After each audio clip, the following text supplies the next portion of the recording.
magiliw, pero sa silangan alam ng puso, sa dibdib mo'y buhay.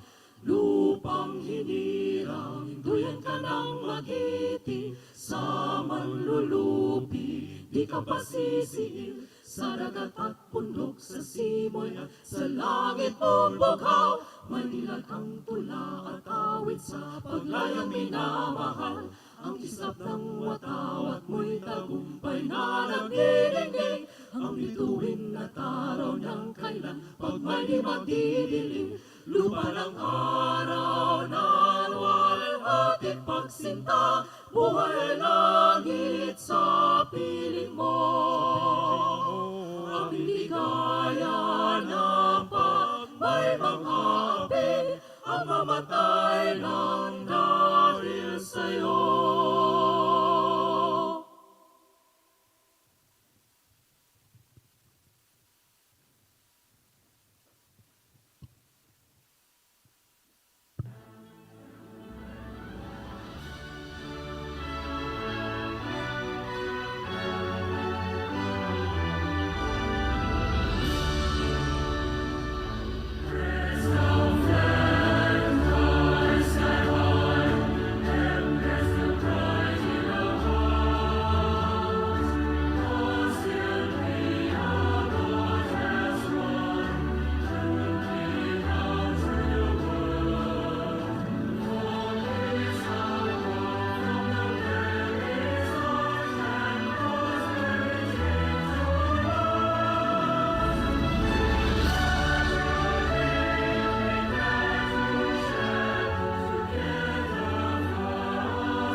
Thank you, everyone. You may now take your seats. Sugod na sa silong, kitang tanan mapit sa inyo.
and gentlemen, and mabuhay. To our distinguished guests, our ministers, our heads of delegations, honored guests, friends from the media, ladies and gentlemen.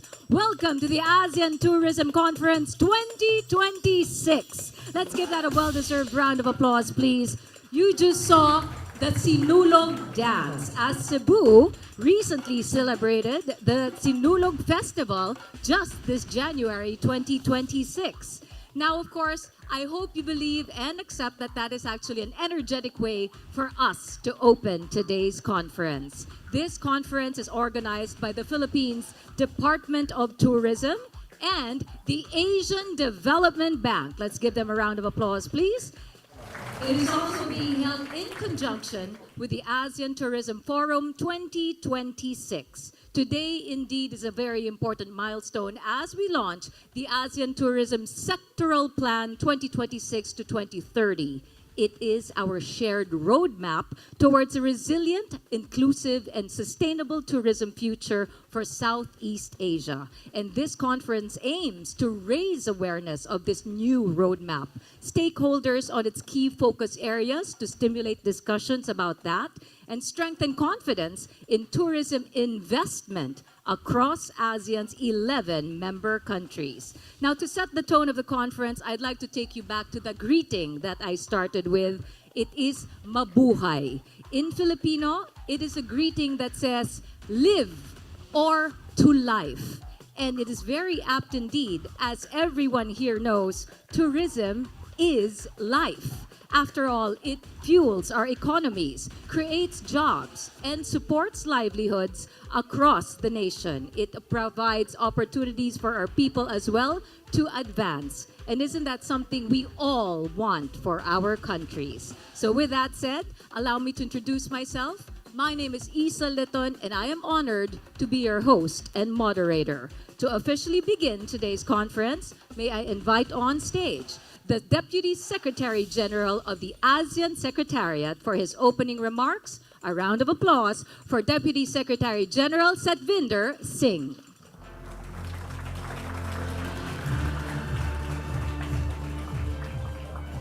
A very good morning, everyone. Honorable Madam Cristina Garcia Frasco, thank you for having all of us here, bringing all of us together. Your Excellencies, Ministers of Tourism of ASEAN, it's so good to see all of you here, distinguished guests, ladies and gentlemen. It's really a great pleasure to join all of you here in the tourism conference held at the sidelines of the ASEAN Tourism Forum. On behalf of the Secretary General of ASEAN, His Excellency Dr. Kao Kim Horn is not able to join all of us here. He's next door having the meetings with the foreign ministers. Both of us are indeed honored to be given this opportunity to be with all of you. I'd like to warmly thank first the government of the Philippines, especially the Department of Tourism, for your excellent organization and the generous hospitality in hosting this vibrant, bringing all of us here together to this vibrant destination full of culture, full of energy. Really, last night was amazing, you know. I want to thank you, Minister, for doing such a wonderful job. Now, this conference today, it's very critical. It comes at a defining moment for ASEAN tourism. Tourism is not only recovering, we are seeing that in ASEAN it's once again re-emerging as a key pillar for ASEAN's economic resilience, as well as people-to-people connectivity. Last year, in 2025, ASEAN welcomed 144 million international visitors, reflecting an increase of 13.4% compared to the previous year, with nearly 48 million coming from within the region. So today, intra-ASEAN tourism is a very strong force, right, in terms of contributing towards the resilience of our industry. Intra-ASEAN travel, the trust among our people, and the enduring connectivity underpins the entire regional tourism ecosystem. Tourism economic contribution is substantial.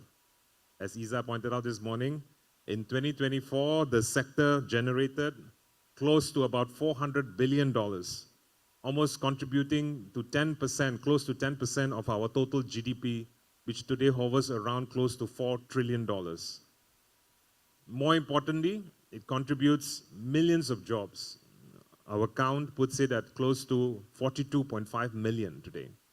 Now, behind these figures, I see real people, workers, micro and small enterprises, the youth, women in particular, all benefiting from this sector. The livelihoods depend on ensuring that this sector grows healthily, it remains inclusive, and it also aims to be sustainable. I mean, all these are, the numbers I'm sharing with you are all encouraging signs. But we must be clear, recovery alone definitely is not enough. ASEAN tourism now operates in an environment which is rapidly changing global landscape. There are huge challenges out there, geopolitically, geoeconomically. On top of that, we are confronted with climate change, digital disruption, even shifting traveler expectations. And we cannot deny there's intensified competition. It's not only us, the rest of the world is also very keen on wanting to grow tourism in their regions. Therefore, I think it's really an opportunity of a lifetime for ASEAN to move decisively from this recovery to transformation. And I think in this context, ASEAN is proud to officially launch today the ASEAN Tourism Sectoral Plan 2026-2030, together with our ASEAN Tourism Marketing Strategy Plan 2026-2030. Now, this ASEAN Tourism Sectoral Plan 2030, basically it's our shared roadmap for the next 5 years. And it fits into our overall vision 2045 for ASEAN. We have last year, the leaders of ASEAN came together and they endorsed in May of last year the overall vision, the next 20-year vision of ASEAN's growth, the Vision 2045. And our plan, the 5-year plan, is feeding right into it in terms of implementation. Now, the ASEAN Tourism Sectoral Plan is basically structured into 5 related focus areas. First is on resilient tourism. Second is on empowerment of our tourism workforce. Next is on accessible and seamless travel. We are also touching on digital tourism, product and market diversification, and finally on sustainable tourism. Now together, all of these are going to become priorities that's going to reflect ASEAN's commitment to quality growth. See, today is not just about numbers. It's about quality growth. Ensuring that tourism development is competitive, responsible, inclusive, as well as future-ready. Now, complementing the plan is our ASEAN Tourism Marketing Strategy, 2026-2030. Now, this strategy for marketing positions our region effectively as a diverse, connected, competitive, multi-country destination. It will help us define what we seek to achieve and define what we present, how we present kind of the ASEAN region to the world through data-driven marketing, through digital engagement, and through strategic partnerships. I think we are very clear in this effort. It's not just the member states and the NTOs working alone. We want to work with the private sector to propagate that out there. And many of you are in the room today who we are going to depend on, all of you. Now, complementing this, most importantly, both of these strategies, they are complementing each other, and we believe this will result in extensive consultations within the member states, with the private sector, with even sub-regional groupings in our region, and of course our development partners like ADB and the other multilaterals. It will reflect really our shared ownership, a collective understanding that ASEAN tourism truly depends on collaboration across borders and across sectors. Excellencies, ladies and gentlemen, the focus of today's conference on implementation, I believe, therefore, is very timely and critical. The word is implementation. No more talk, right? We have to get into action.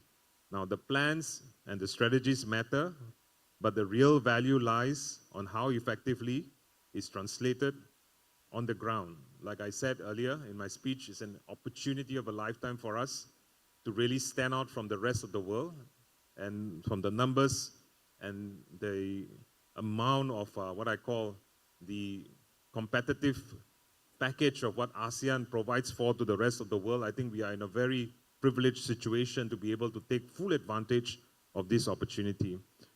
The discussions today on resilience, on workforce development, on connectivity, on digital innovation, on sustainability, and even on tourism investment financing, I believe is going to go right into the heart of ASEAN tourism future. Therefore, I encourage all of you, all of us here, to engage actively and also identify truly concrete opportunities for partnership that can support the delivery of these strategies. I would also like to underline the vital role of partnerships beyond government, as I mentioned. We need you, all of you, whether it's the private sector, the communities, the financial multilateral institutions that are here in the room today, the development partners. All of you are indispensable in turning our regional ambition into tangible outcomes through investment, through innovation, through skills development, and to sustainable destination management. As we launch the ATSP and the ATMS today, let us see these are not static documents, but really living frameworks that will be designed to guide us.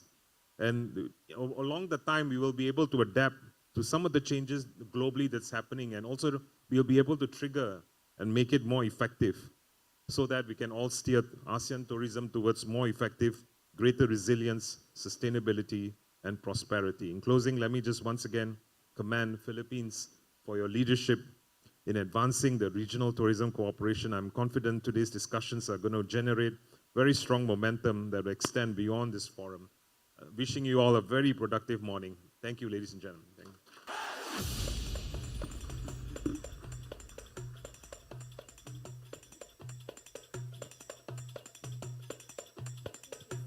Thank you very, very much, Deputy Secretary General Singh, for that wonderful opening message. We're already mentioning the 5 key focus areas of the ATSP, and indeed how we can all move from recovery to transformation for the ASEAN together. And with that said, we now move over to keynote addresses, which will be providing regional and national perspectives on tourism development and cooperation.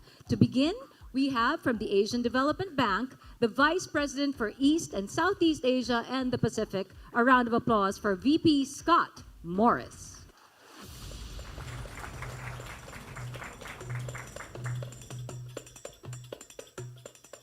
Excellencies, distinguished guests and colleagues, good morning. It is a great pleasure to be with you today. And allow me to begin by thanking the government of the Philippines for convening this important conference and for its leadership as ASEAN Chair in 2026. I want to say that ADB is delighted to support the chairship and to participate in this first ministerial meeting of the year. Now, as we have already heard, tourism remains one of Southeast Asia's most resilient and dynamic engines of growth. It has played a vital role in post-pandemic recovery while continuing to shape longer-term development pathways. Travel and tourism across Asia and the Pacific supports 1 in every 10 jobs, underscoring both the scale and macroeconomic importance of the sector. The rebound in international travel has been particularly important for Southeast Asia. By 2024, the region had largely recovered to pre-pandemic levels, regaining its share of global tourism flows after the sharp contraction during the pandemic. This recovery has been driven by strong intra-regional travel, as well as renewed long-haul travel demand, with tourism receipts now surpassing 2019 levels in several economies. At the same time, the sector is undergoing a structural transformation. Across ASEAN, countries are transitioning away from volume-led models toward higher value and more diversified forms of tourism. The Philippines, for example, is pivoting toward longer stays, higher spending, and higher quality experiences. ADB is a long-standing commitment to tourism as a driver of inclusive growth, job creation, and regional integration across ASEAN. We recognize that tourism's impact extends well beyond the sector itself, supporting infrastructure development, skills formation, and urban regeneration, while incentivizing policy reforms that advance resilience, inclusiveness, and environmental sustainability. Since the early 2000s, ADB has mobilized over $4 billion in tourism-related financing across the region. These investments have supported destination infrastructure, product development, skills upgrading, and private sector growth. We have combined strategic infrastructure investments with policy reform, capacity building, and private sector mobilization, delivering measurable results in improved connectivity, higher quality tourism offerings, stronger local value chains, and increased resilience of destinations and communities to natural disasters, climate change, and market vulnerabilities. ADB is also working with sub-regional programs in ASEAN to enhance the economic, social, and environmental benefits of tourism at the community level. Looking ahead, ADB has a $3 billion pipeline in new tourism and tourism-enabling investments across ASEAN through 2030, underscoring our confidence in the sector's continued relevance to development outcomes. In this context, ADB has been pleased to support ASEAN member states over the past year in preparing a regional tourism policy framework that advances these shared development objectives. This collaboration aligns closely with ADB's operational priorities, including regional cooperation and integration, inclusive growth, climate resilience, digital transformation, and private sector development. Looking ahead, ASEAN has articulated a clear and ambitious vision for the future of its tourism sector. By 2045, ASEAN aims to be a global leader in quality and high-value tourism, one that delivers sustainable and resilient outcomes while generating meaningful employment for its people. This vision has translated into action through the ASEAN Tourism Strategic Plan 2026 through 2030, providing a coordinated regional framework to guide the next phase of tourism development. As we've heard, the sectoral plan is structured around 5 interrelated focus areas: resilient tourism, empowerment of the tourism workforce, accessible and seamless travel, digital tourism and product diversification, and sustainable tourism. Together, these priorities chart a strategic pathway for ASEAN tourism that is better prepared for shocks, inclusive in its labor outcomes, connected and accessible, digitally enabled, and protective of the region's rich natural and cultural assets. Tourism remains one of ASEAN's most powerful economic and social engines. With the right policies, investments, and partnerships, it can also continue to drive inclusive, resilient, and sustainable growth across the region.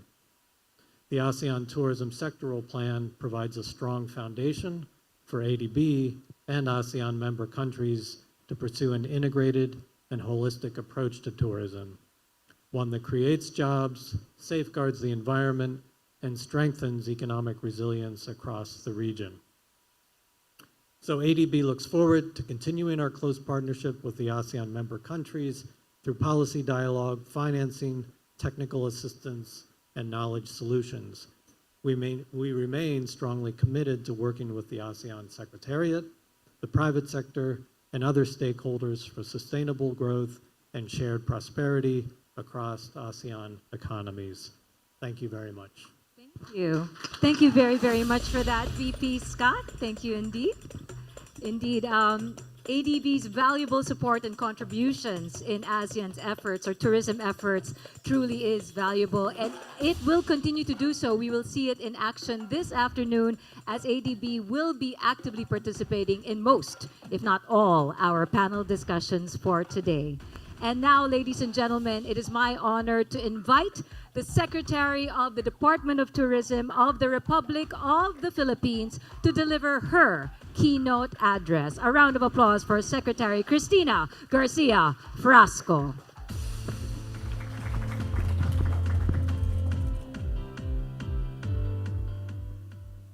Good morning, everyone. and mabuhay.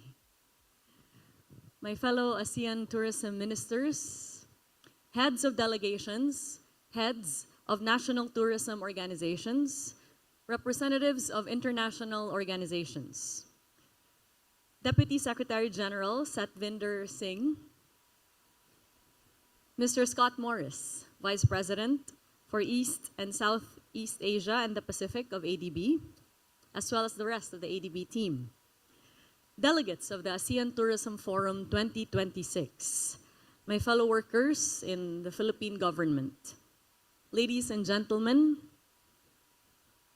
I'm honored to welcome you to the ASEAN Tourism Conference 2026. We are pleased to be joined by our fellow ASEAN member states and dialogue partners represented here by our tourism ministers and heads of national tourism organizations, together with our regional stakeholders and industry partners.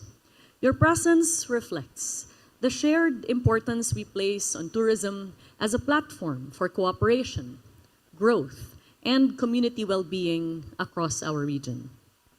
Cebu provides a fitting setting for this conference. Long engaged with regional and international exchange, it reflects the balance that many destinations seek to sustain. Openness alongside continuity, growth alongside responsibility. More broadly, tourism plays a central role in Philippine economy. As an archipelagic nation, tourism connects regions, supports employment across our islands and communities, and links social enterprises to global markets. Tourism's tangible value is seen in the millions of jobs it has created, thousands of businesses that it sustains, and economic opportunities extended well beyond major gateways. This perspective shapes how we approach policy and cooperation in tourism, with a focus on value, sustainability, and inclusive growth. That same perspective is shared across the ASEAN. Tourism has long served as a platform for regional cooperation. It was here in Cebu in 1998 that the Ministerial Understanding on ASEAN Cooperation and Tourism was signed, affirming our collective commitment to work together in strengthening the sector. That cooperation continues to deepen today as we welcome Timor-Leste as the 11th member of the ASEAN, strengthening our regional community and expanding opportunities for collaboration. Allow me now to express our sincere appreciation to Malaysia for its leadership as chair of the ASEAN Tourism Forum 2025. Malaysia's stewardship helped sustain momentum within the tourism sector, strengthen coordination among NTOs, and advanced practical cooperation among the region. This year, the Philippines serves as chair of the ASEAN Tourism Forum 2026, advancing regional collaboration that delivers tangible benefits to our communities. The ASEAN Tourism Conference and the ASEAN Tourism Forum here in Cebu provide a platform for dialogue, partnership, and cooperation across governments, industry, and stakeholders, supporting solutions that respond to shared challenges and opportunities. Today, we advance the ASEAN Tourism Sectoral Plan 2026 to 2030, our collective roadmap for the next phase of tourism in our region. The plan is anchored on resilience, tourism workforce development, seamless travel, digital transformation, and product and market diversification, as well as sustainability. Together, these priorities reflect a shared understanding that the future of tourism lies not in scale alone, but in value for workers, for enterprises, for destinations, and for communities. The Philippines has been honored to serve as lead country coordinator of the sectoral plan. In this role, we have worked closely with ASEAN member states and dialogue partners, the ASEAN Secretariat, ADB, and all stakeholders to sustain momentum, strengthen alignment, and support implementation that translates commitments into measurable outcomes. In this effort, we highly value the partnership of the Asian Development Bank, whose technical expertise and support continue to contribute meaningfully to ASEAN's tourism initiatives. To our regional stakeholders and industry associations, especially our local associations from Cebu that are with us today, your role remains essential. Regional strategies succeed when local systems are strong, when standards are upheld, skills are developed, connectivity is enabled, and sustainability is advanced through responsible operations that protect destinations and the communities that depend on them. May this conference strengthen cooperation, encourage thoughtful exchange, and reinforce our shared commitment to tourism that creates opportunity, sustains livelihoods, and delivers lasting value for our peoples across ASEAN. As we look ahead, may we continue to work together with shared purpose so that ASEAN tourism remains a source of prosperity and tangible benefit for our communities. Mabuhay, thank you, and daghang salamat. Thank you very, very much once again, ladies and gentlemen, Secretary Cristina Garcia Frasco. What a full circle moment. What started in Cebu in 1998 continues here in Cebu in 2026. And indeed, we look forward to the dialogues and partnerships that will happen beginning today as we navigate our future in tourism together. So ladies and gentlemen, we now come to the formal launch of the ASEAN Tourism Sectoral Plan 2026 to 2030 and its declaration of its implementation. And to mark this milestone, I'd like to draw your attention to this particular area as we have the balangay. It is an ancient seafaring vessel that symbolizes our shared connectivity and spirit of cooperation across Southeast Asia. For centuries, the balangay carried people, culture, and commerce across the region, linking communities and forging partnerships. Today, it is a representation of ASEAN's collective journey towards a more resilient, inclusive, and sustainable tourism future. The sailing of the balangay signifies our commitment to move forward together, guided by our shared vision and collaboration. Without further ado, we invite everyone to witness the unveiling of the ASEAN Tourism Sectoral Plan 2026 to 2030 and the declaration of its implementation.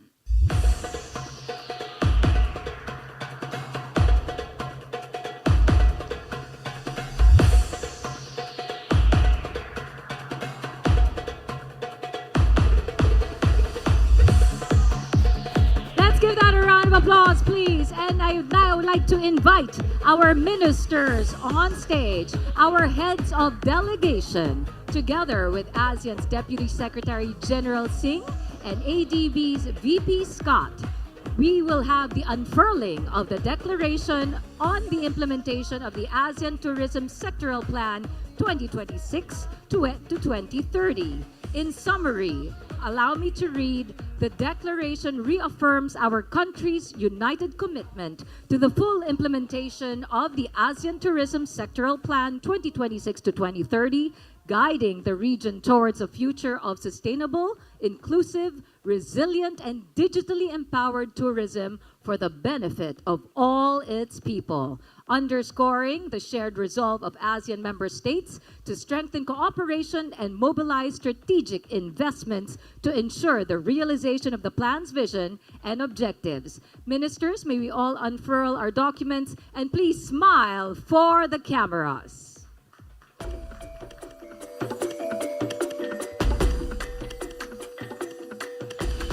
May we request those in front to remain seated as our friends from the media would like official photographs of this moment.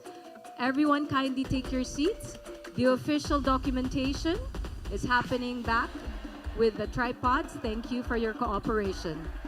Ministers, kindly keep smiling, please.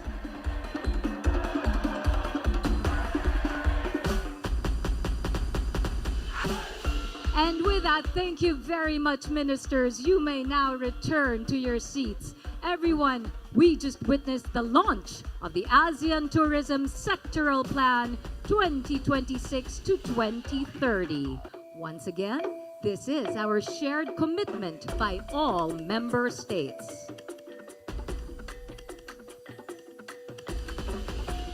Now, from the declaration to the actual implementation, our esteemed ministers will be discussing how that commitment begins to take shape and will be actionable. In this first session today, ASEAN tourism ministers will be outlining the priority actions under the plan that they intend to lead or co-lead, how these actions will be implemented nationally, and how cooperation can help turn this plan into real outcomes. To guide this first session, may I invite our moderator, Mitzi Borromeo.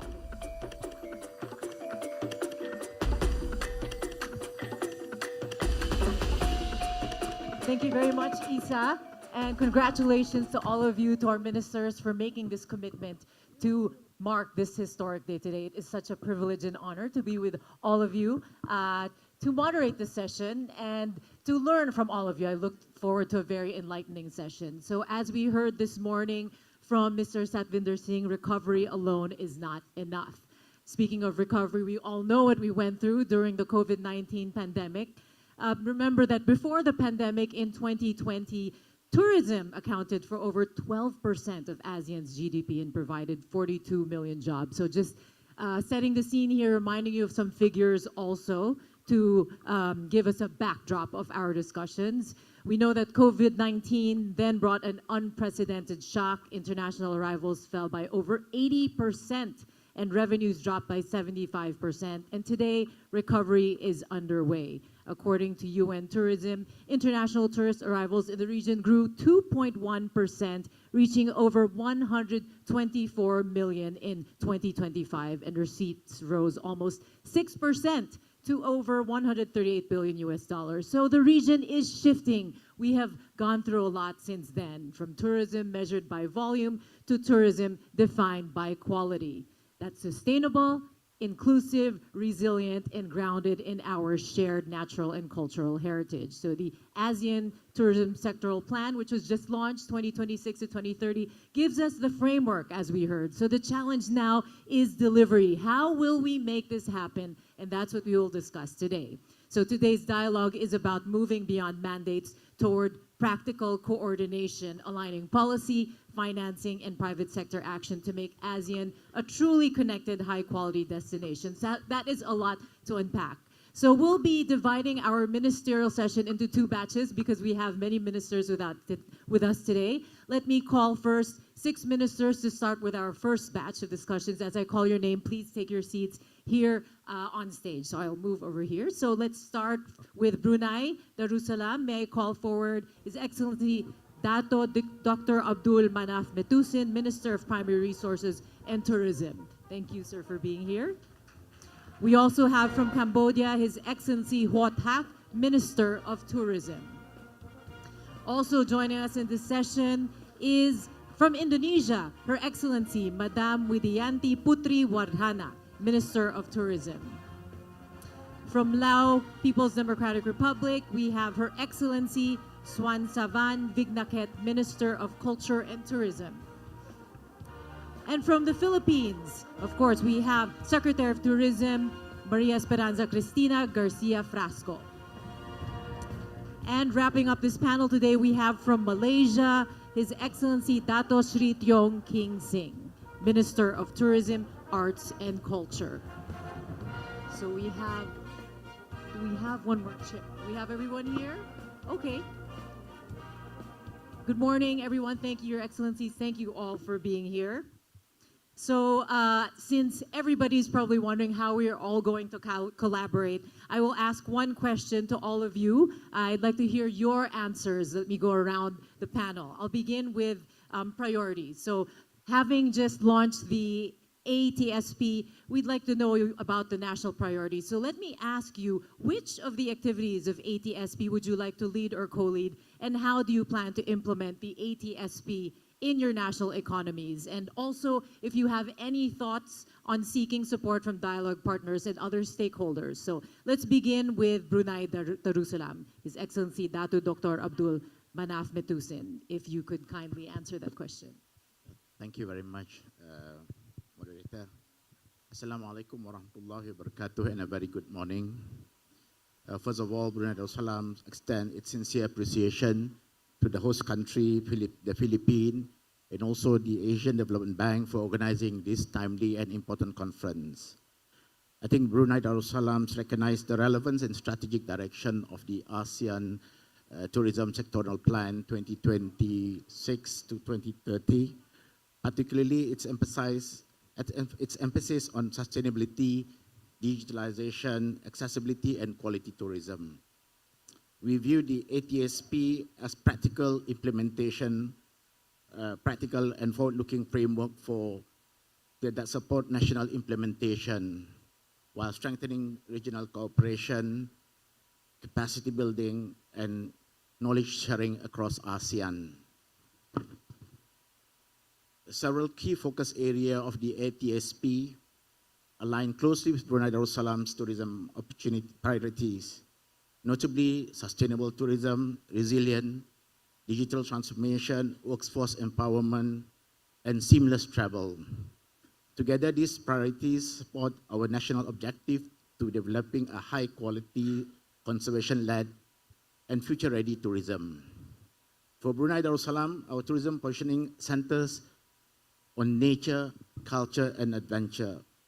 With approximately 70% of our land area covered by forests, our approach to nature-based tourism places strong emphasis on quality, conservation, and authenticity rather than volume-driven growth.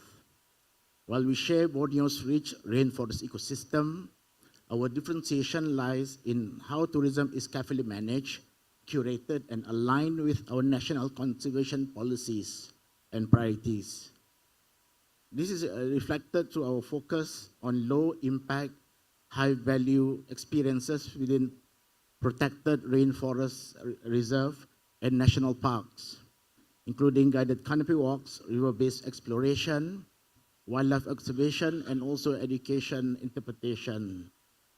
Conservation is embedded within our tourism governance framework through interagency coordination, permit system, and capacity carrying consideration and guided environmental guidelines.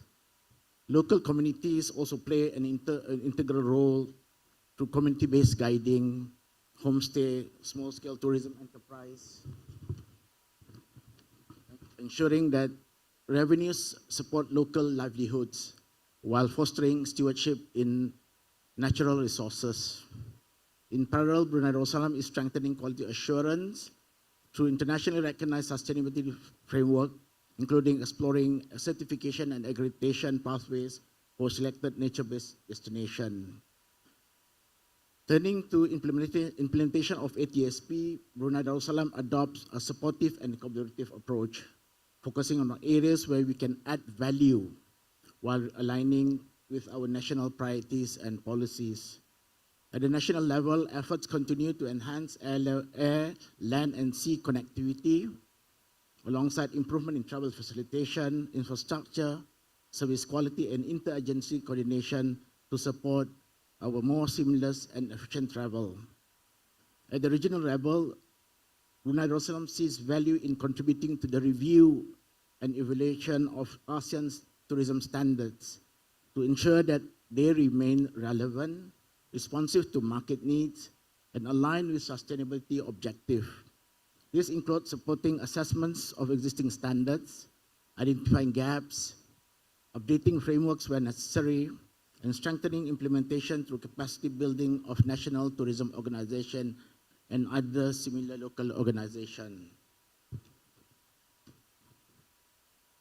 We also support collective efforts to strengthen capacity of tourism stakeholders to develop and deliver sustainable tourism products, including nature-based, cultural, and heritage offerings, through knowledge sharing, skill development, and best practices exchanges across ASEAN. On digital transformation, Brunei Darussalam recognized the importance of advancing interoperable digital payment system to enhance visitors' convenience and facilitate seamless travel across the region. We would all welcome opportunities to work alongside interested member states in advancing this agenda, with strong emphasis on practical digital capacity building for micro, small, and medium enterprises. We also acknowledge the potential of responsible digital technologies, including artificial intelligence, to enhance efficiency, service quality, and destination competitiveness, supported by appropriate skill development and governance framework. Ultimately, these shared priorities are best advanced through collective ASEAN implementation by harmonizing standards, pooling technical expertise, scaling capacity building initiatives, and leveraging sub-regional and dialogue partners platform to ensure consistency, interoperability, and shared impact across member states. In conclusion, Brunei Darussalam remains committed to implementing the ATSP in a very pragmatic and phased manner, while contributing constructively to regional initiatives. We look forward to continued collaboration with ASEAN member states and dialogue partners to strengthen a resilient, sustainable, and high-quality ASEAN tourism ecosystem. Thank you. Thank you, Minister Matusin, stressing there the importance of the ecosystem approach. Congratulations on your wonderful work in Brunei Darussalam for your nature-based tourism. If I can just invite everyone to look out the window, we have such a beautiful view. The Philippines is the center of marine biodiversity, and without nature, really, we don't have much to do with tourism. So I would like you to think about what we are protecting when we talk about committing to the ATSP.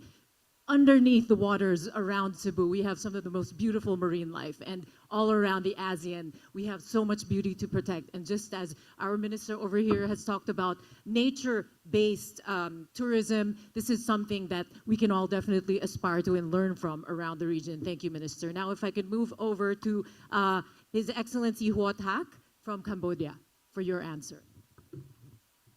Thank you. Hello. Thank you, Ian. Cambodia proudly reaffirmed its commitment to the ASEAN Tourism Strategic Plan 2026-2030. Under the visionary leadership of the royal government, we are transforming from a heritage-dependent single-pillar model to a diversified, resilient, technology-driven, green gold economy, and our nation possesses immense untapped potential, and it is the responsibility of the government to craft the visionary policy that harness this capacity. By aligning the strategic governance with innovation, inclusivity, sustainability, we can transform our collective strength into encouraging prosperity.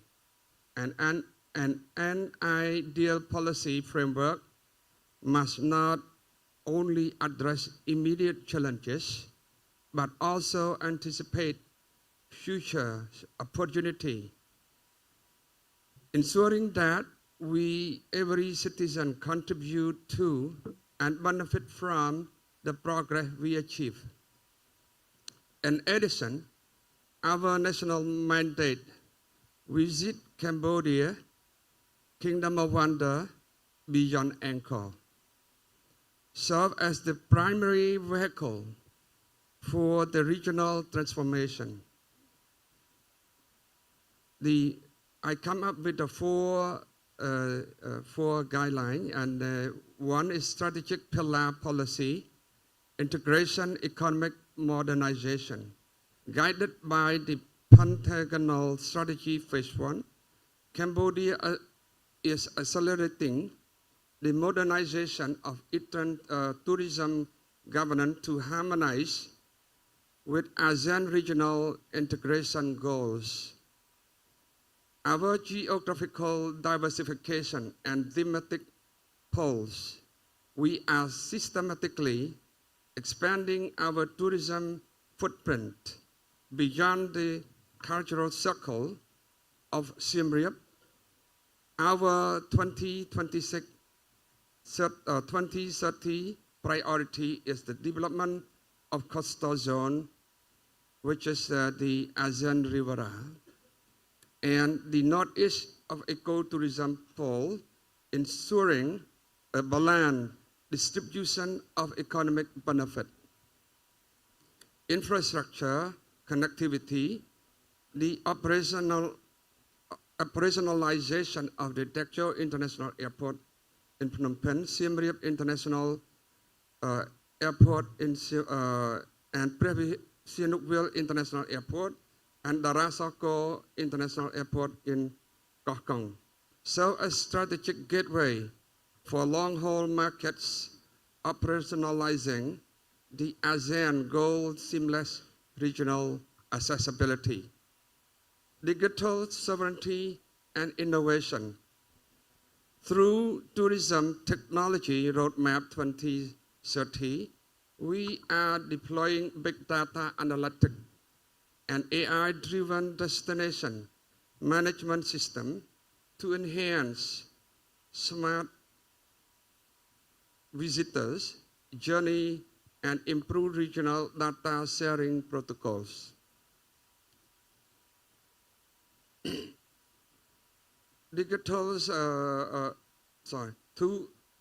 Two priority program, resilient and heritage-based ecotourism. Cambodia flagship contribution to the ATSP focus area is the integration of cultural heritage with community-based ecotourism designed to ensure environmental longevity. The green season paradigm shift by rebranding the monsoon months as a period of last vitality. We are migrating seasonal volatility, ensuring a year-round stable income flow for rural SME. Circular tourism and decarbonization. We are processing zero-waste heritage circuit where percentage of tourism received is reinvesting into the carbon sequestration project and the preservation of biodiversity corridor surrounding our UNESCO sites. Inclusivity and niche market leadership. We are aggressively standardizing Muslim-friendly tourism services, positioning Cambodia as a leading inclusive destination with the ASEAN family. Our 3, human capital development, skill, reskill, upskill for digital and green economy.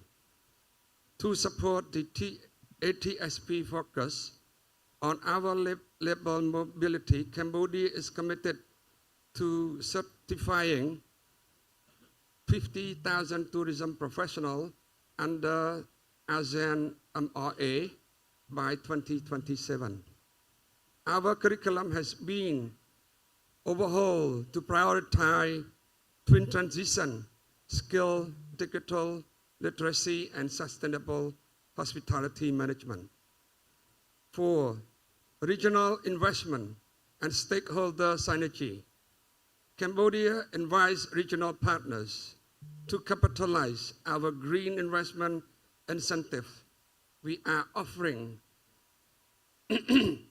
referential framework for developers who align with the ASEAN Clean Touristy Standard and invest in climate resilient infrastructure.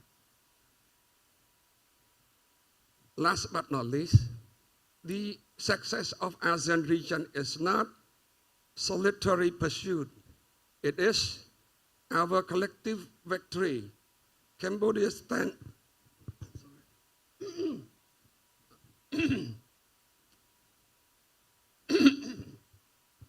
Cambodia stand ready to work hand in hand with ASEAN brother. Sorry, I have to take some water. That's all right, Minister. So let me just stressing some of what you mentioned earlier. Yes, we need to drink water. Definitely, please stay hydrated. Minister Huathak, they're emphasizing the importance of empowerment and capacity building when it comes to working on our tourism sector. And also very important there, you mentioned cultural heritage and community-based tourism. It's always important to work with people on the ground. So very important points there in terms of linking the plan with the national strategies of Cambodia. Yes, Minister. Go ahead.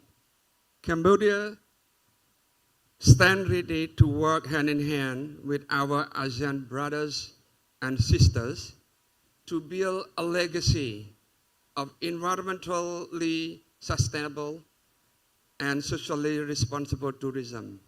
For Cambodia, tourism is our green goal. Our 2030 vision ensures that every visitor's contribution strengthens the resilience of our environment and the prosperity of our people, cementing Cambodia's role as a cornerstone of the unified ASEAN destination. Thank you. Thank you, Minister. Green gold, the legacy of green gold. Very nice legacy. Congratulations on the work that you're doing. I'd like to apologize. Earlier I said that Malaysia would be joining this batch, but actually we will be having the Minister of Malaysia for the next batch. All right, we'll move on now to Indonesia. Yes, Madam Minister, if you can go ahead. Thank you. Okay.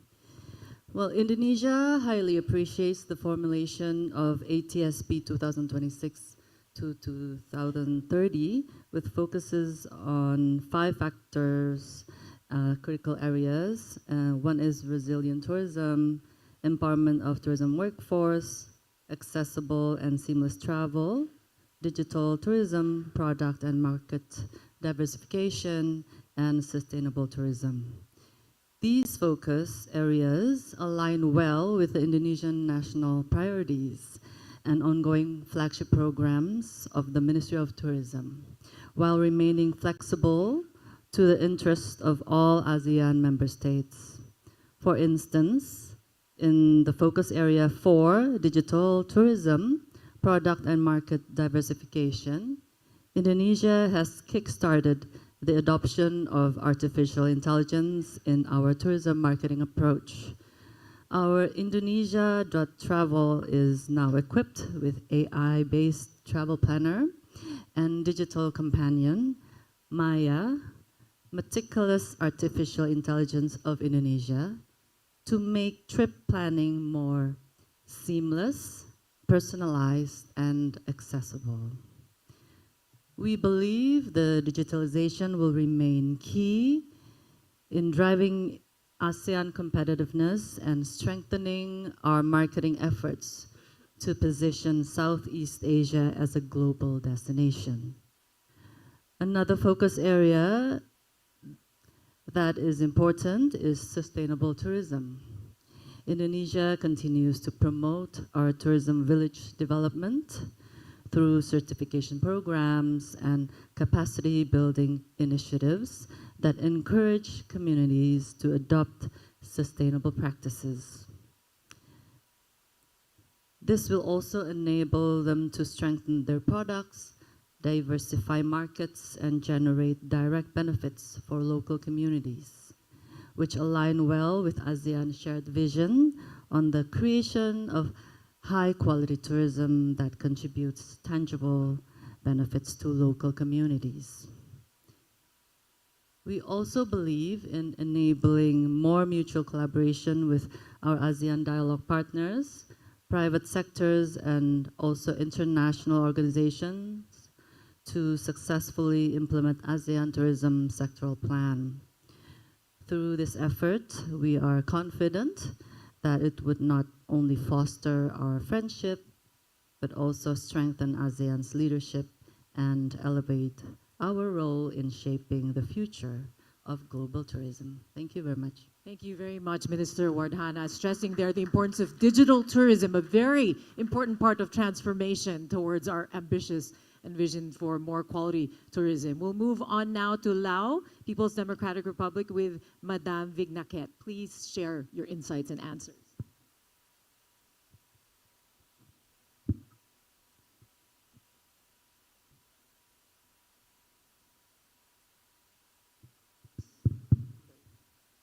Thank you for the Lao PDR. We focus on sustainable tourism development through the implementation of ASEAN tourism standards, particularly the ASEAN ecotourism standards.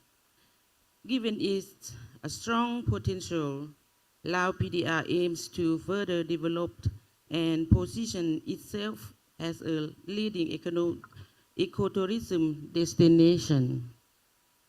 The country has developed good practices in ecotourism and stands ready to scale this up to other areas and share experiences with the ASEAN member states. As mentioned, effective implementation of the ATSP requires wide disseminations to relevant stakeholders, coordinate implementation and translation into concrete action programs. Lapedia will seek continued support from international partners and or financial institutions to implement the ATSP, particularly for tourism infrastructure development support by ADB or R+3 countries, which require certain amount of investment. Thank you very much. Thank you very much, Minister. So they're again stressing one of the focuses, which is ecotourism. So congratulations on the work that you're doing there as well, Madam. And now we move on to Secretary Christine Frasco. Please share your answers from the Philippines. Good morning once again. First, I'd like to share my experience during the process of crafting the ATSP.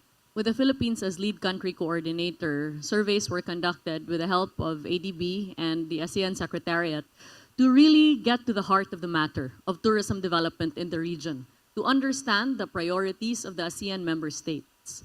And what we found was a commonality in terms of priorities. First, the pillar on resilience could not be more relevant now than ever because of the recent climate-related events that have plagued our region and has caused major devastation. Cebu, for example, recently experienced heartbreaking floods as well as super typhoons, not to mention a series of earthquakes. With that, the effort of the Philippine government has really been to fortify the resilience of our destinations. First and foremost, and apart from implementing our national ecotourism strategy, is to safeguard the livelihood of those that depend on the tourism industry. You have to understand that in the Philippines, tourism is an engine of economic growth with 16.4 million workers employed in the formal and informal sector in various services and tourism, accounting for around 34% of our entire national employment. With that, we have sought to empower our tourism workers, first by providing continuous skills enhancement and development through our Filipino brand of service excellence, and this also goes to the empowerment of our tourism stakeholders. Thus far, we have trained over 444,000 Filipinos since 2022. In addition to that, we continue to provide skills, specific tourism skills, in destinations across the country. Anywhere from tour guiding, dive boat operations, as well as culinaria or gastronomy, and to include as well retail in tourism. On this note, we have trained over 144,000 tourism workers already. And when that livelihood is disrupted because of calamities and disruptions, we have also partnered first with our Department of Social Welfare and Development, where the moment calamity strikes, government comes in to provide emergency cash assistance as well as family food packs to affected tourism workers to ensure that notwithstanding the disruptions, that sources of income can and will continue.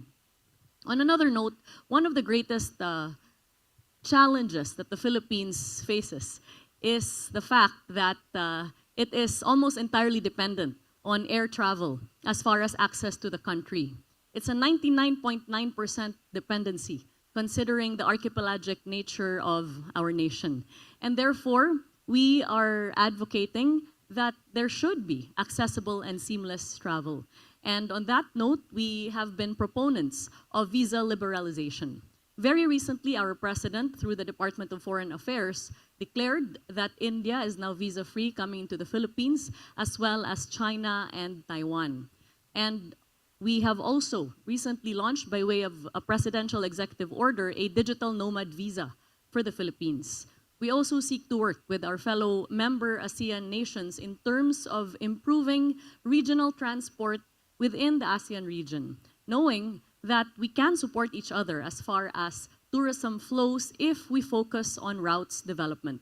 We're very pleased that in 2025 alone, 12 new international flights started for Cebu, and these include from some of our ASEAN member states, such as Vietnam and Malaysia.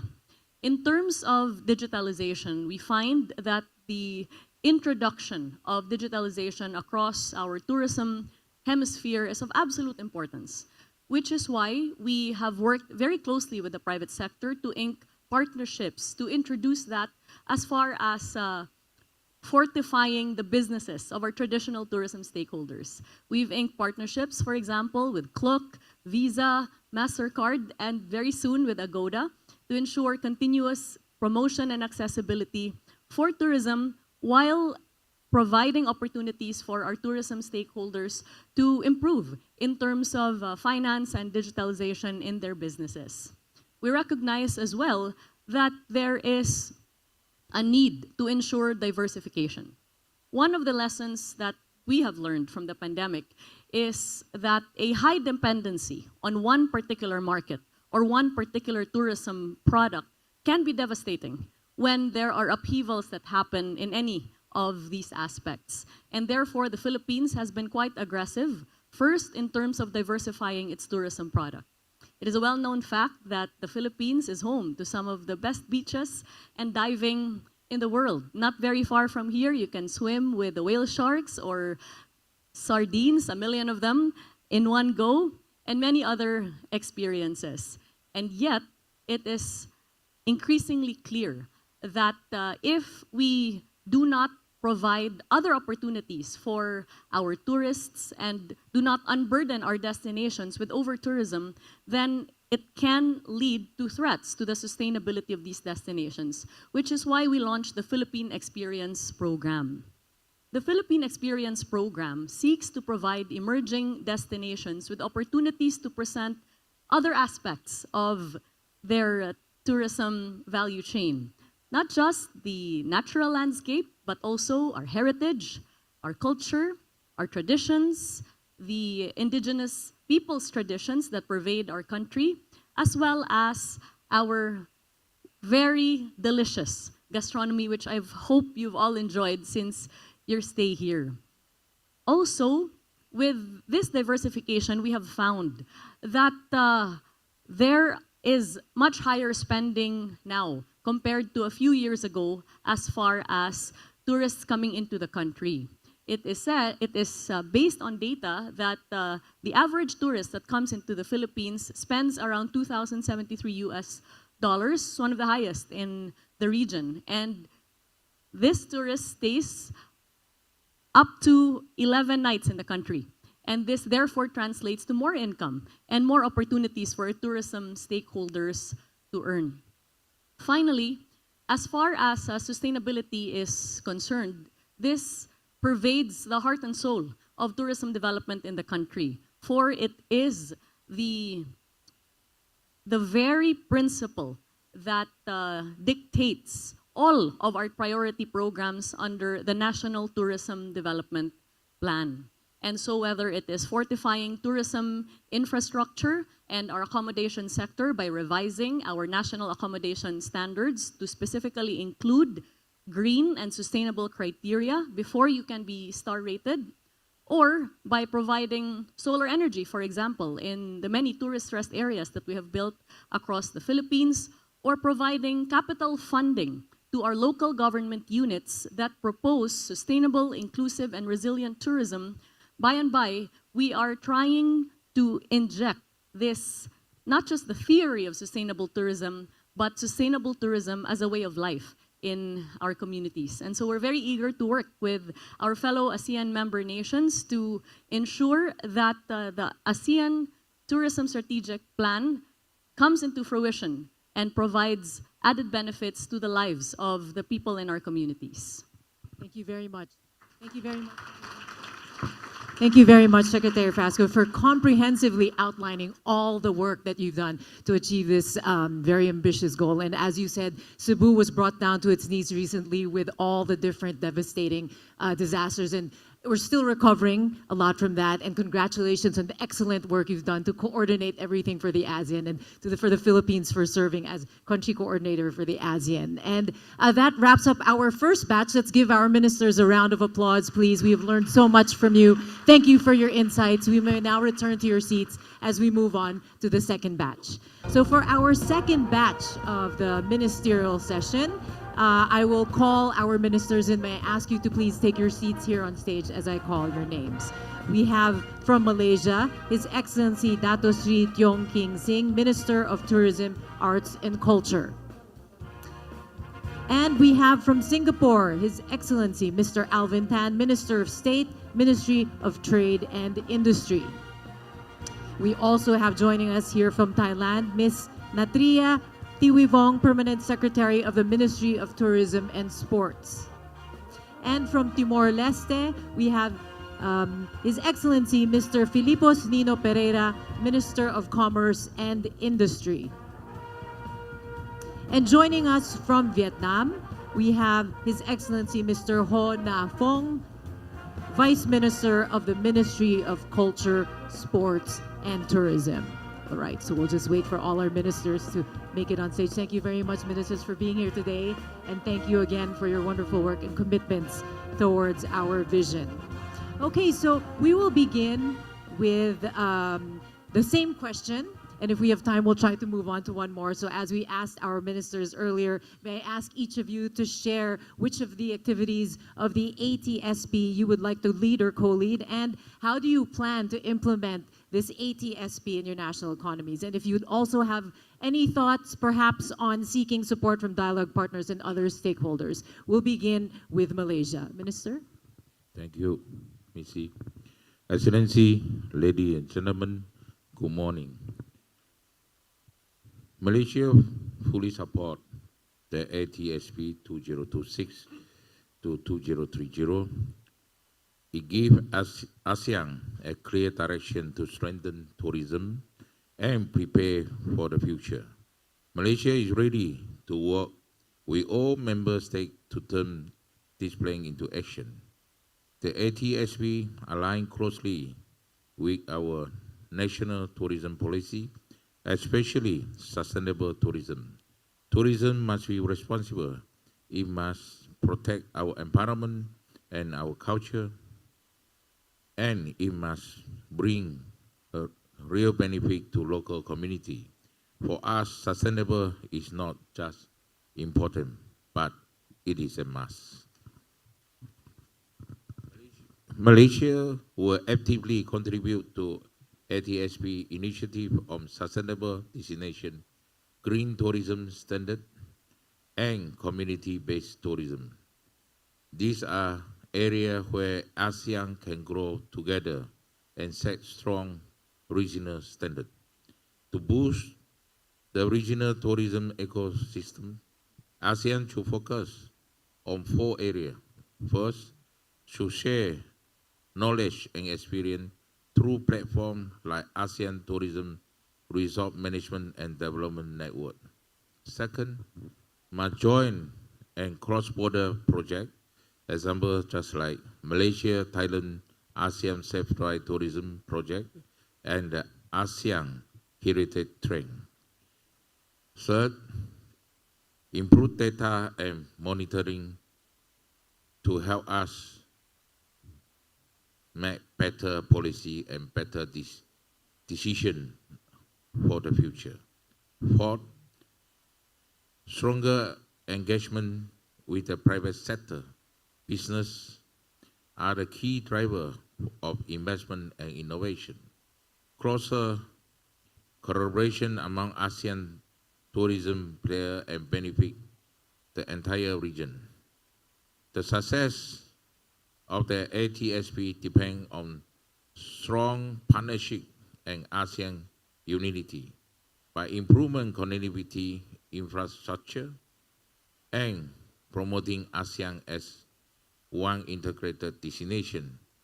We can make travel across the region easier, more seamless, and more attractive. Together, we can build a tourism sector that is sustainable, inclusive, and resilient for the future. Thank you. Thank you very much, Minister, for sharing what Malaysia is doing towards a better, a more future-ready tourism. Now let's move on to Singapore. Minister, over to you. Thank you. And I wanted to thank our Philippine counterpart, Christina, and congratulate you for raising the bar, because Singapore is going to take over next year, and to coordinate such a wonderful ASEAN Tourism Forum as well as ASEAN Tourism Ministers meeting. I will focus on a key part of the ATSP, and that is connectivity. With Singapore being, well, geographically the smallest, what can a small country do in the context of ASEAN? And I think connectivity would be a very key driver to facilitate travel across ASEAN and to make ASEAN a stop from outside ASEAN. So for example, let me focus on air connectivity, and then sea connectivity, and then later on marketing. For air connectivity, I think many of us travel through Changi, and we see about 70 million of throughput in Changi right now, but we're not resting on our laurels. We are building a 5th terminal, and that will double our capacity to about 140 million. And that will facilitate throughput through Singapore, and many of you have traveled to Cebu also through Singapore, and that enhances connectivity via Singapore to other ASEAN nations. For example, I traveled to Cebu, and I think we have flights, about maybe 59 to 62 direct flights from Changi to Cebu. I flew on Scoot yesterday. I'm flying back on Cebu Pacific, and Singapore Airlines also flies to Cebu. It's a really good example of that connectivity. The other connectivity is on sea. I think you talked about the Balangai. Quite similar. The modern Balangai is basically, maybe you can akin it to the cruise ship. And Singapore is the lead coordinator on cruise tourism. We've recently expanded Marina Bay Cruise Center, doubling the holding capacity to about 12,000. And what this does is to also offer a value proposition for visitors coming through to Changi to fly and cruise. Last night I spoke to Ibu Widya, and we talked about how to also not just have people come to cruise, but also in Singapore, but also to come, to other parts of ASEAN. I think that is a very important way from which to boost connectivity. Already you can cruise from Singapore to Penang. I just did that about 2 years ago, for example. But these are just examples of us connecting. The third limb of this, which is important, is on marketing. And Singapore also is leading the marketing group. And what we can do and continue to do better is to promote ASEAN as a destination. As you know, we hold a lot of different MICE events and concerts. In fact, our MICE receipts have been a very, very positive progress right now, and we are trying to triple MICE receipts up to 2040. But MICE and events and concerts, which many of our friends in Philippines have also come to Singapore, and Singaporeans also go elsewhere in ASEAN, have boosted ASEAN as a key destination. So for example, you have Blackpink, you have Bruno Mars. Later this year, we are welcoming BTS as well. And so this helps to promote ASEAN as a central destination. And I think all in concert, pun intended, fly, cruise, marketing will help boost ASEAN as a central key destination for outside of ASEAN, which is what Satvinder had mentioned when we now have 144 million and an increase about 33%. Finally, I think if you think about everything, the most important part, which Secretary Christina mentioned earlier on, is people. We talk about human capital, but at its core, it's people. And in a very fragmented world, tourism plays a very important part to get to know one another. And be it whether you go to Halong Bay, or to go to Sarawak, or Malacca, or Borobudur, or Phuket, I think ASEAN tourism allows for us to bridge cultures across ASEAN as well as outside of ASEAN. And I think it's really important. Singapore supports this wholeheartedly. Thank you very much. Thank you very much, Mr. Alvin Tan. Indeed, connectivity is key. It's all about bridging cultures, and really this will set ASEAN hopefully apart from other destinations, from other regions. Let's move on now to Thailand. Ms. Natria Tawivong, for your insights, please. Thank you. Can you hear me? Okay. First of all, I have to thank Madam Christina for your hospitality and your wonderful meal and show last night. Thank you very much.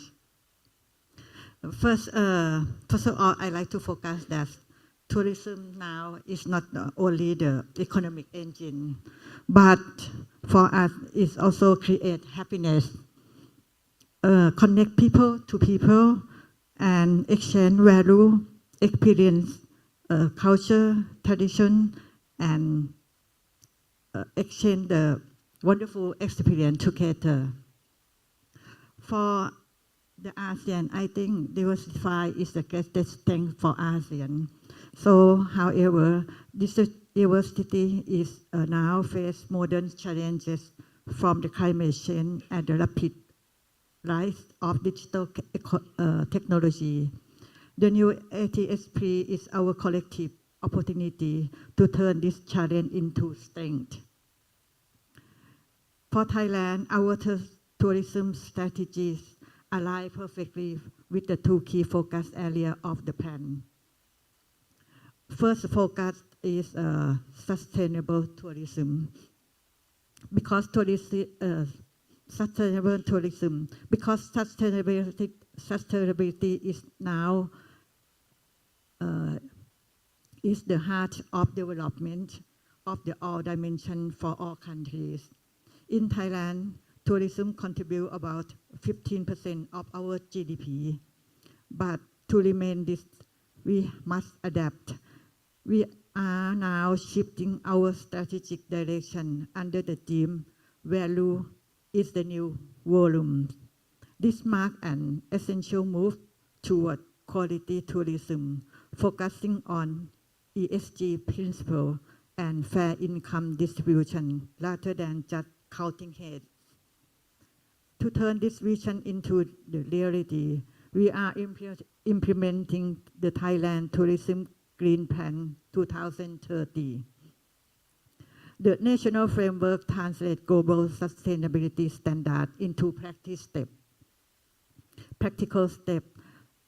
Through our Travel Good Travel logo, we recognize destination and service that demonstrate excellence in sustainability, boosting their market credibility and ensuring that tourism turn into heals our environment. Our second focus is accessible and seamless travel. We believe that no matter how beautiful destination, tourism cannot happen without ease of traveling. Accessibility is the gateway. If travel is difficult, inconvenient, and unsafe, the journey ends before it begins. Thailand is committed to enhancing digital travel tools and regional connectivity to ensure that every traveler can navigate our region safely and smoothly. Thank you. Thank you very much, Minister Tawivong. And it is wonderful that you mentioned this is all about creating happiness. These goals, after all, are about making people happy, and hopefully seamless travel will do that for all tourism. Now let's move on to Timor-Leste. Minister Filipos Nino Pereira, your answer, please. Thank you. Honorable Minister, distinguished delegates and stakeholders, this is our first intervention as the youngest brother of ASEAN. Thank you once again for this opportunity. Timor-Leste welcomes the ASEAN Tourism Strategic Plan 2026-2030 and appreciate its timely and forward-looking direction for strengthening regional tourism cooperation. As we enter our post-accession implementation phase, Timor-Leste sees the strategic plan as an important platform to support institutional strengthening, capacity building, and knowledge sharing, while advancing travel facilitation in line with national capacities. We particularly value the emphasis on digitalizations, tourism quality standard, sustainable and community-based tourism, and crisis preparedness, which align closely with our national priorities. Timor-Leste look forward to actively contributing to the implementation of the strategic plan and working closely with ASEAN Member States and the ASEAN Secretariat to promote inclusive growth, resilience, and shared prosperity in the ASEAN tourism sector. Once again, I would like to emphasize that Timor-Leste tourism focus in the sustainable tourism and community-based tourism. Thank you. Thank you very much, Minister, for sharing your insights. And now we move on to Vietnam with His Excellency Mr. Ho Na Phong.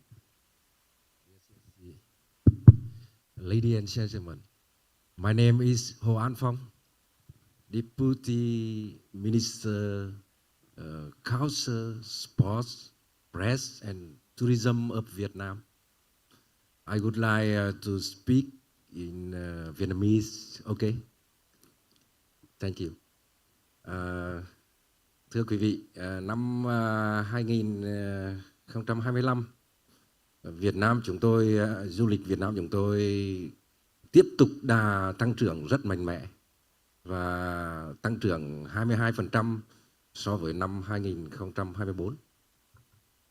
Excellencies, ladies and gentlemen, in 2025, Vietnam tourism continued its robust recovery and positive growth, welcoming about 22 million international arrivals in comparison with 2024.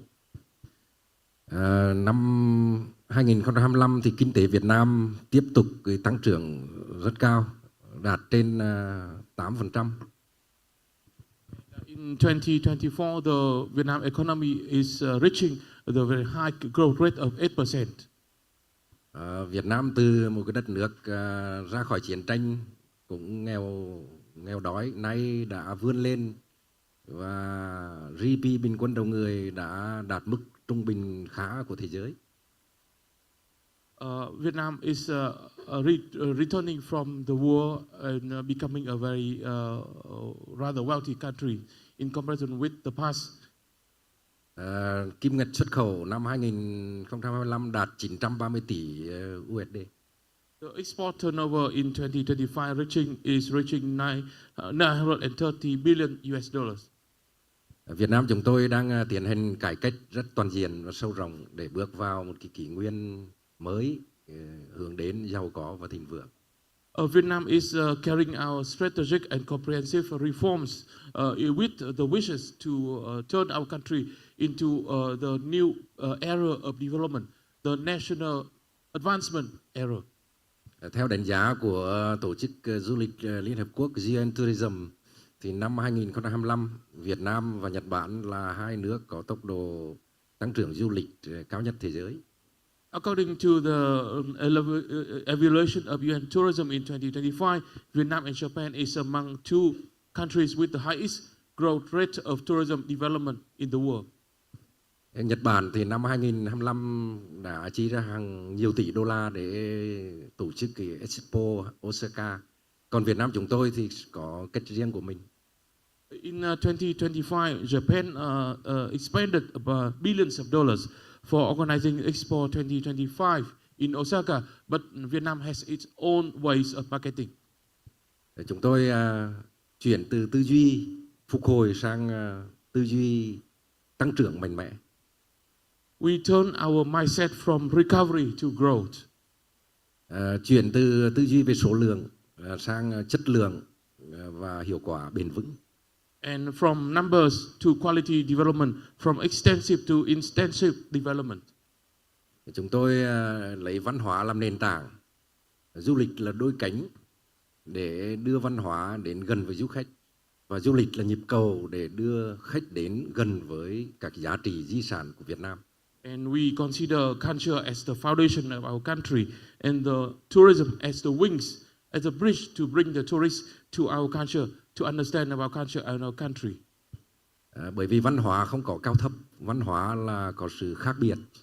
Và chúng tôi có nền văn hóa tiên tiến, đậm đà bản sắc, hàng nghìn năm lịch sử. And there is no high or low culture, but we are very enriched with culture, with identities from with 1,000 years history. Chúng tôi xây dựng sản phẩm du lịch cao cấp, chất lượng cao dựa trên cái nền tảng văn hóa và cái văn hóa của con người Việt Nam, của ẩm thực Việt Nam, của thiên nhiên Việt Nam.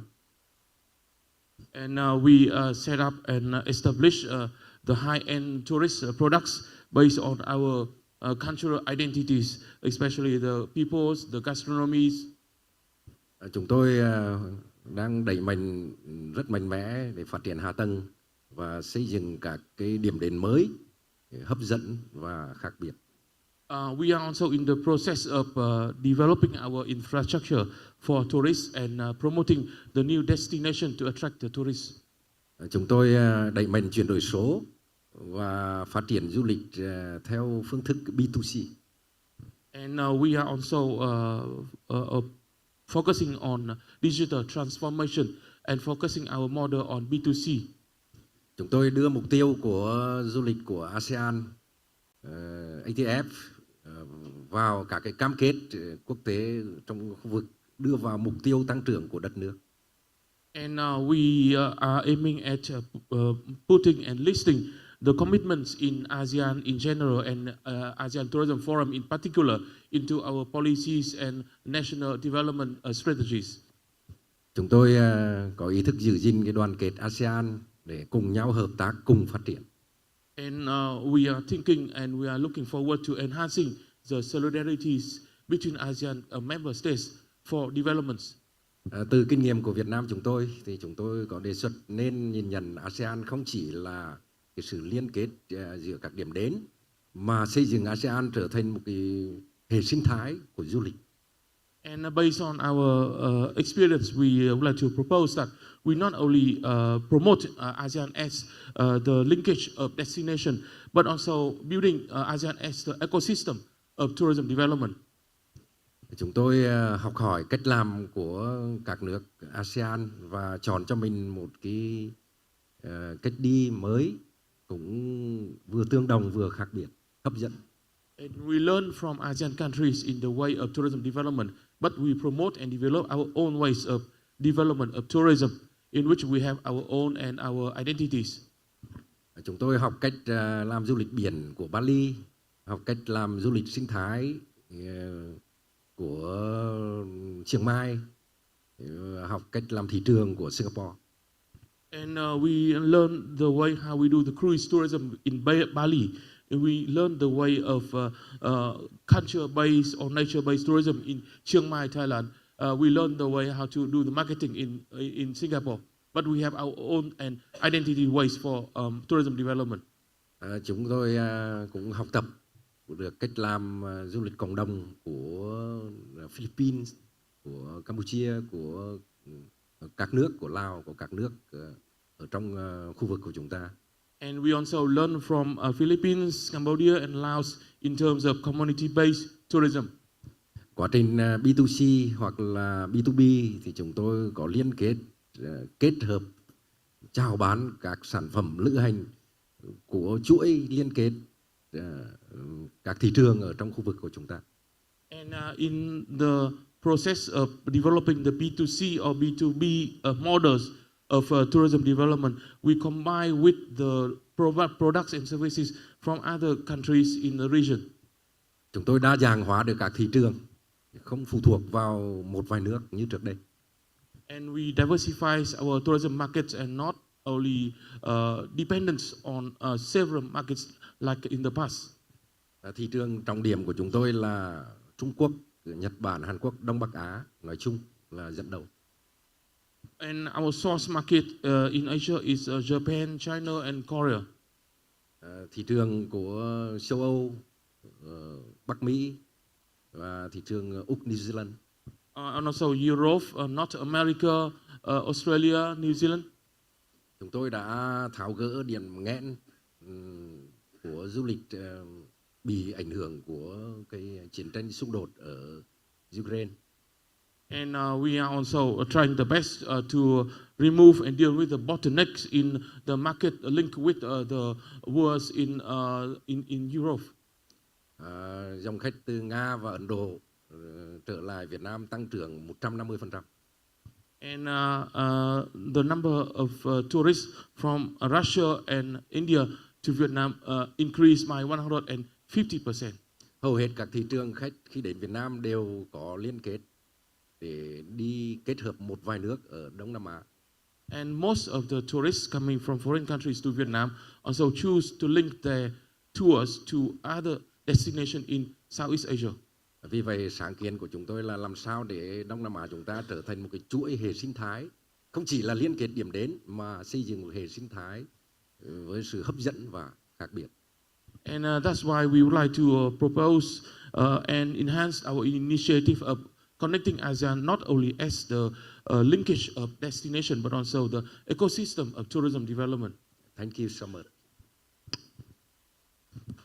Thank you very much, Vice Minister Ho Nang Phong. Very important point you meant there. As we know, there's no one size fits all. You talked about learning from ASEAN countries and customizing your programs to fit your context. And that's what we're all here for in this dialogue, to learn from one another. So thank you to all our ministers. What I heard from all of you is that partnerships are key, as we heard from the earlier batch as well. Looking at the symbol of the Balangay, we are all in this boat together in the ASEAN region, and we must navigate this boat together. And the storms will not always be calm. There are a lot of rough seas out there, and together we can be successful. So thank you again to all our ministers. Let's give them a round of applause. Thank you to all our ministers. You may return to your seats now as we move on to the next session. We want to thank all our ministers for taking the time to be here and share what your countries are doing and what your commitments are to ensure that the goals and ambitions of the ATSP are fulfilled and that we can work together in true partnership to achieve very future-ready tourism. So thank you once again to all our ministers. Now we'll move on to our next session, which is our high-level panel session with ASEAN Dialogue Partners. So before I call our panelists, just a little bit of background. The ASEAN Tourism Sectoral Plan 2026 to 2030, as we know and we've heard earlier, marks a shift from vision to delivery, from commitments to measurable impact, regional coordination, and results. So in this next phase, dialogue partners are not only key markets, but essential partners in financing, capacity building, sustainability, and innovation. This session now, which will be quite brief, focuses on how we can better align policy, investment, and private sector engagement to turn the ATSP into action and deliver a more sustainable, inclusive, and resilient ASEAN tourism region. So we will explore how dialogue partners most effectively align financing, expertise, and private sector engagement to accelerate delivery under the ATSP together with ASEAN and not alongside it. So joining us to represent all delegate partners in this session, may I call on Mr. Maxim Reshetnikov, Minister of Economic Development from the Russian Federation. So once again, Minister Maxim Reshetnikov, if you can come over to the stage.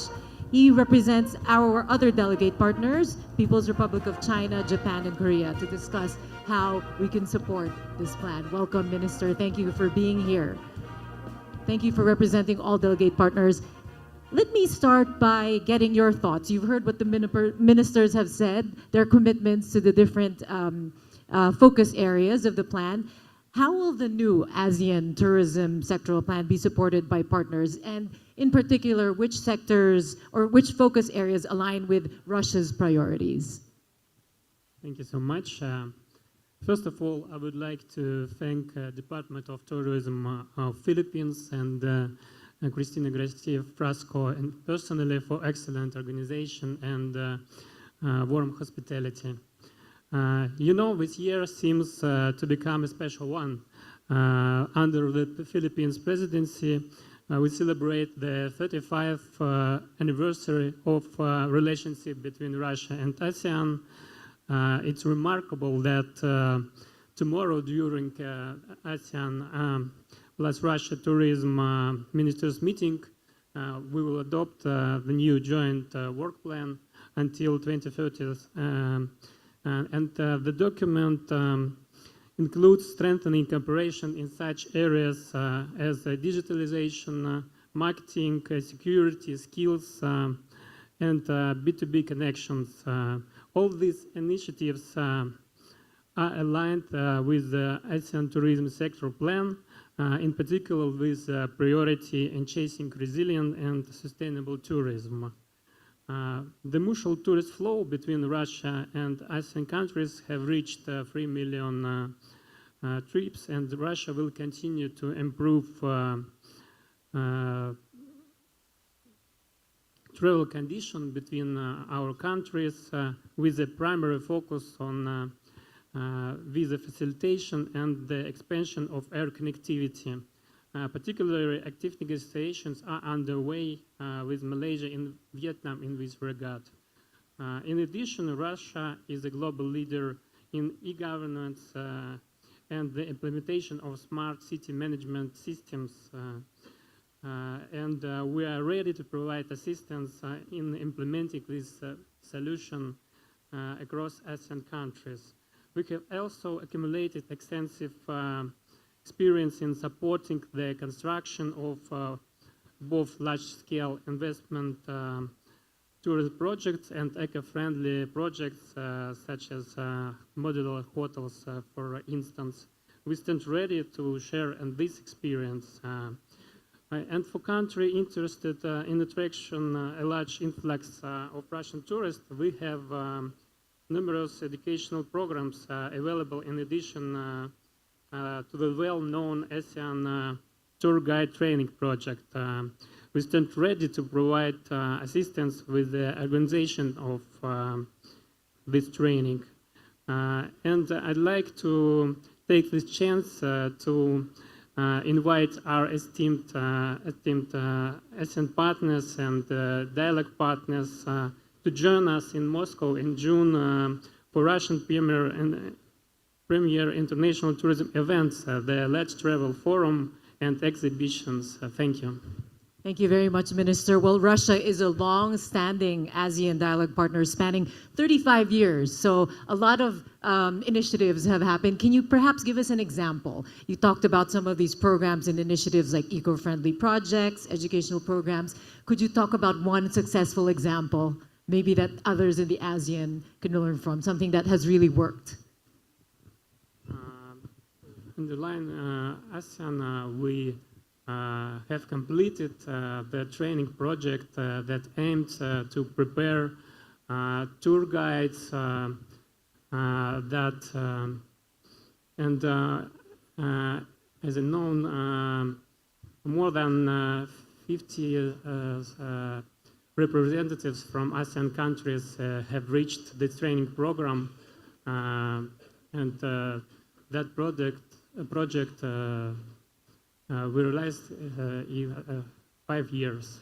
5 years, okay, Yeah. 5 years. Very important tour guides. As you said, the Russian tourists here have really increased through the years. You talked about how more visitors have been coming to the Philippines. In fact, I have a figure here. Southeast Asia recorded over 2 million visitors. That was just from Russia in 2024 and even more in 2025. And last July 27, just this week, ASEAN and the Russian Federation reaffirmed the commitment to strengthen tourism cooperation at the opening of this ASEAN-Russian tourism consultation. Can you talk about something you're looking forward before we close? Just quickly, it's an ambition, a very ambitious goal that we have. Is there something in particular, could you name one thing that you think we really need, concrete action we need to take now to really make this implementation of the ATSP happen? What's one concrete action that you think we should really do? Yeah, I think it's visa liberalization. Sorry, say that again. Visa liberalization. Visa liberalization, yes. Visa, of course, it creates for more seamless travel. Yeah. Now, before we close, it's a very brief session. Before we close, can we have, sir, just maybe one word or one phrase, perhaps, that you would use to describe this whole, the partnerships, what it takes for this implementation to happen? Maybe one word for the vision that you're looking forward, or just for the whole ATSP success and to make this vision take place. I don't know. I think we need to more strong relationships and people-to-people connectivity in aim to make our tourists more happy with traveling around our countries. Yes, exactly. You just summarized what all our ministers said at the earlier session. So thank you very much, Mr. Maxim Reshetnikov, Minister of Economic Development. Let's give him, please, a round of applause. Thank you for sharing your inputs. And that ends our session for this morning. We will now pause for a coffee break. May we ask you all to please be back here before 11 a.m. so that I think we have a 30-minute break. We will begin promptly at 11 a.m. Thank you, everyone. Thank you very much as well to Mitzi Borromeo, our moderator for this morning's panel sessions. To all of our ministers who participated, thank you very much for your time and valuable insights. For now, enjoy the coffee break, and we will be announcing when we will resume the program.